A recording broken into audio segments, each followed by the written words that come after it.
मित्रों नमस्कार। आपका बहुत बहुत स्वागत है। मित्रों आज भी अयोध्या से जुड़ी हुई खबरें हैं और अयोध्या में जो राममय हो गया है उसकी आज और एक कदम आगे चला गया है। आज प्रधानमंत्री नरेंद्र मोदी और योगी आदित्यनाथ आज अयोध्या में थे और प्रधानमंत्री ने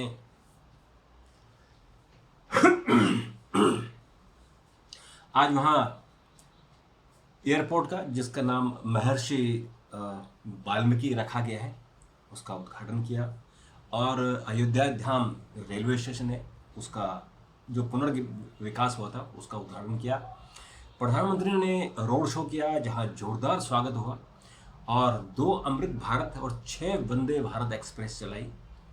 और उसके अलावा प्रधानमंत्री ने आज एक चाय वाले के घर चाय पी।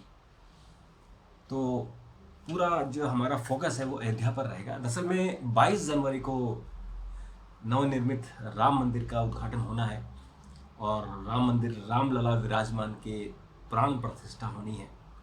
तो उसके लिए प्रधानमंत्री आज वहाँ गए और आज इसलिए गए कि उनको एयरपोर्ट और रेलवे स्टेशन इन दोनों को खोलना था। और रेलवे स्टेशन जो पुराना एक छोटा सा स्टेशन था वहाँ पर जो फैजाबाद के नाम से था, पहले उसका नाम अयोध्या किया गया और अब उसका नाम अयोध्या धाम किया गया। और उसका जो नव पुनर्विकसित रेलवे स्टेशन है उसका जो ढांचा है उसका जो मॉडल है वो राम मंदिर का थीम पर बनाया गया है, बहुत खूबसूरत। और वहाँ आज अमृत भारत एक्सप्रेस चलाएगी, 2 अमृत भारत एक्सप्रेस और 6 वंदे भारत एक्सप्रेस। उसके अलावा जो एक छोटा सा वहाँ स्टेशन था जो एयरपोर्ट था, उस एयरपोर्ट को अंतर्राष्ट्रीय एयरपोर्ट बना दिया गया है और पहला विमान वहाँ उतरा। और कहते हैं कि अयोध्या में पुष्पक विमान उतरा था जब राम जी श्रीलंका यानी लंका पर विजय हासिल करने के बाद अयोध्या लौटे थे, तो पुष्पक विमान से लौटे थे। तो उसके बाद यानी हजारों साल बाद वहाँ अयोध्या में विमान उतरा और विमान का नाम महर्षि वाल्मीकि रखा गया, क्योंकि महर्षि वाल्मीकि ही हैं जिन्होंने रामायण लिखी और उनकी लिखी रामायण आज इतनी पॉपुलर हो गई है कि घर घर राम बस गए हैं। और बाद में जो दूसरे यानी ऐसे कहते हैं कि वाल्मीकि का ही दूसरा जन्म था तुलसीदास जी। तो तुलसीदास जी ने अवधि में रामायण लिखी और रामायण को पॉपुलराइज किया, यानी घर घर में जो पहुंचाई वो तुलसी रामायण पहुंची। तो वाल्मीकि रामायण संस्कृत में थी, क्लिष्ट थी, और तुलसीदास ने उसे अवधि भाषा में यानी लोकल लैंग्वेज में उसको ट्रांसलेट करके लोकल लैंग्वेज में लिखकर उसको लोकप्रिय बनाया। तो अब उसको चूंकि राम मंदिर का निर्माण होने वाला है करीबन 550 साल, यानी 1526 में जब बाबर हिंदुस्तान आए थे और उन्होंने हिंदुस्तान में मुगल शासन की स्थापना की थी। और उसके बाद मीर कासिम जो उनके सेनापति थे वो जब अयोध्या आए और उन्होंने देखा वहाँ कि अयोध्या में राम मंदिर बहुत पॉपुलर है, यहाँ लोग एकजुट होते हैं, तो उनकी सारी ताकत यहाँ मंदिर में है। तो उन्होंने मंदिर को तोड़ दिया था, ध्वस्त कर दिया था, मंदिर के ऊपर ही मस्जिद बना दी थी। तो उसके बाद से कई आंदोलन हुए, खून खराबा हुआ, कई लोगों ने अपनी जान की कुर्बानी दी और अंततः अब जाकर राम मंदिर की स्थापना हुई और यानी राम मंदिर की अब दोबारा से अयोध्या में राम जन्म ऐसा है जो इतिहास में लिखा गया है, जो वाल्मीकि रामायण में लिखा गया है, तुलसी रामायण में लिखा गया है कि रामचंद्र जी का जन्म राजा दशरथ के घर में अयोध्या में ही हुआ था।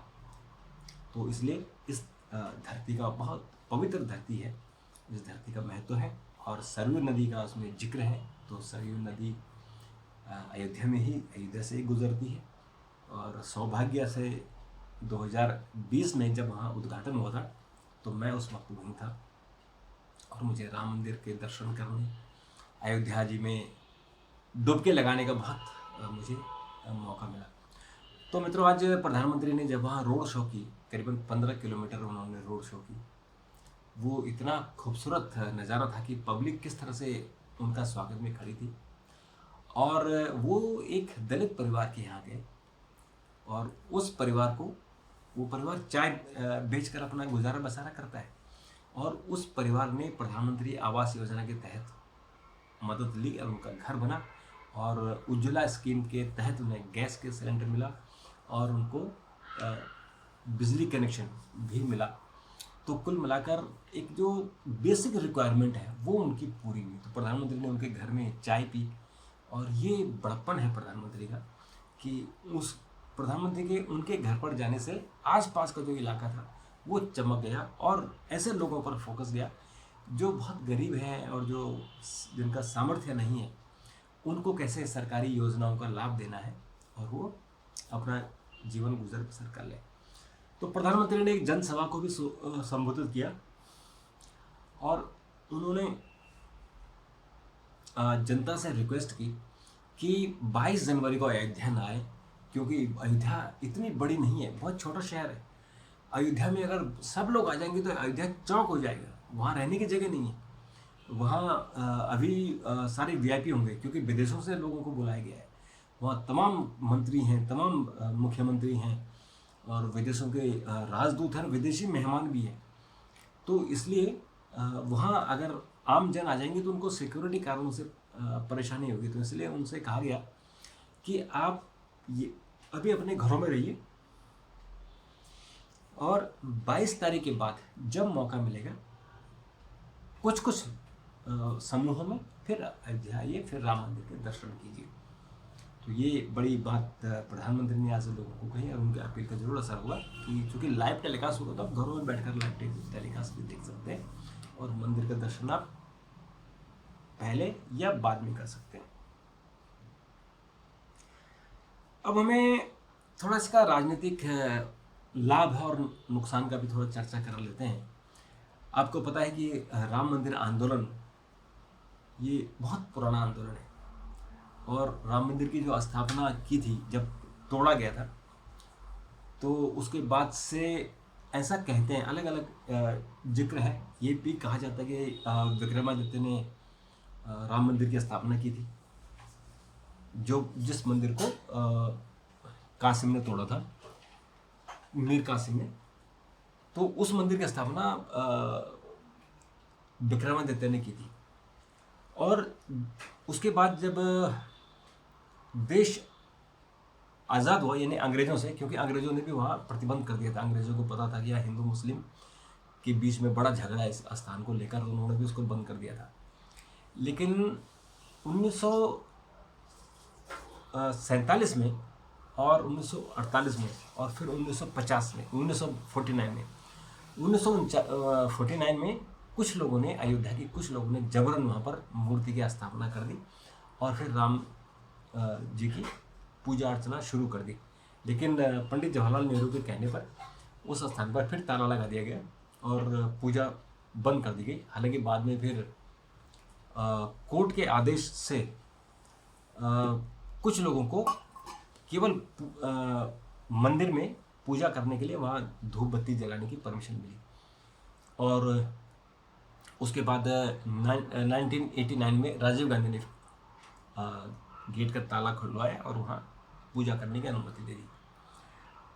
और इसके बाद फिर जो विवाद हुआ, विवाद के कारण रथ यात्रा शुरू हुई, और लाल कृष्ण आडवाणी की अध्यक्षता में, और लाल कृष्ण आडवाणी के ही अध्यक्षता में कार सेवा हुई, और 6 दिसंबर 1992 को वहाँ पर जो विवादित स्ट्रक्चर खड़ा था उसको तोड़ दिया गया, और फिर वहाँ टेंट में भगवान राम विराजमान हुए। और उसके बाद जो सुप्रीम कोर्ट का निर्णय आया था, तो सुप्रीम कोर्ट ने राम मंदिर के पक्ष में निर्णय दिया, कहा कि चूँकि आस्था है और उस आस्था को बनाए रखने के बाद यानी झगड़ा ना हो और हिंदुओं की आस्था बनी रहे, तो इसलिए सुप्रीम कोर्ट ने उस पूरे स्थल को, यानी करीबन जो 2-2.5 एकड़ ज़मीन मस्जिद के पास थी, उसको भी हिंदुओं को दे दिया, और मस्जिद के लिए अयोध्या में ही 5 एकड़ ज़मीन देने की बात की थी, जो केंद्र सरकार ने 5 एकड़ ज़मीन मस्जिद के लिए अलॉट कर दी। मस्जिद का काम भी बहुत तेज़ी से चल रहा है। तो एक सौहार्द आया हिंदू मुस्लिम में। और उसके बाद 2020 को शिलान्यास हुआ और अब 3 साल में मंदिर बनकर, मंदिर की पहला मंजिल बनकर तैयार हुई है। अभी काम बहुत है, कम से कम 3 साल और लगेंगे मंदिर बनने में। लेकिन चूँकि पहला तल बन गया है, प्रधानमंत्री ने कहा था कि वो 2024 में इसका उद्घाटन करेंगे, तो 2024 में उद्घाटन करने आ रहे हैं। और अब इसका जो राजनीतिक महत्व होगा कि 2024 का चुनाव मार्च 10 से 20 के बीच में चुनाव की घोषणा हो जाएगी। तो मंदिर का जो मंदिर निर्माण का एक टेम्पो है वो आगे बढ़ेगा, और वो टेम्पो आपका 2024 के चुनाव में रहेगा। और ये बहुत बड़ा चुनाव का एक एजेंडा होगा। और बीजेपी ने इसमें पम्पलेट बनाकर, आरएसएस ने पम्पलेट बनाकर और घर घर देने की बात कही है। तो ये बहुत बड़ा आंदोलन सिर्फ और सिर्फ मंदिर को लेके चल रहा है। तो मित्रों, ये तो हुई मंदिर की बातें। और उसके अलावा आज थोड़ा सा एक बार आज प्रधानमंत्री ने और कही कि 22 जनवरी को सब लोग दिवाली मनाएं, घर घर दिवाली मनाएं, घरों में दिए जलाएं और जो जहाँ है वहाँ भगवान राम की प्रार्थना करें, क्योंकि 550 सालों बाद ऐसा अवसर मिला है कि जब लोगों को, हिंदुस्तानियों को, भारतीयों को, हिंदुओं को राम मंदिर मिला है। तो मित्रों, आज अपना पूरा कंसंट्रेशन राम मंदिर पर ही रखें और कल हम दूसरी बातें करेंगे। तब तक के लिए नमस्कार, thank you very much. Channel को सब्सक्राइब जरूर कीजिए। तब तक के लिए नमस्कार।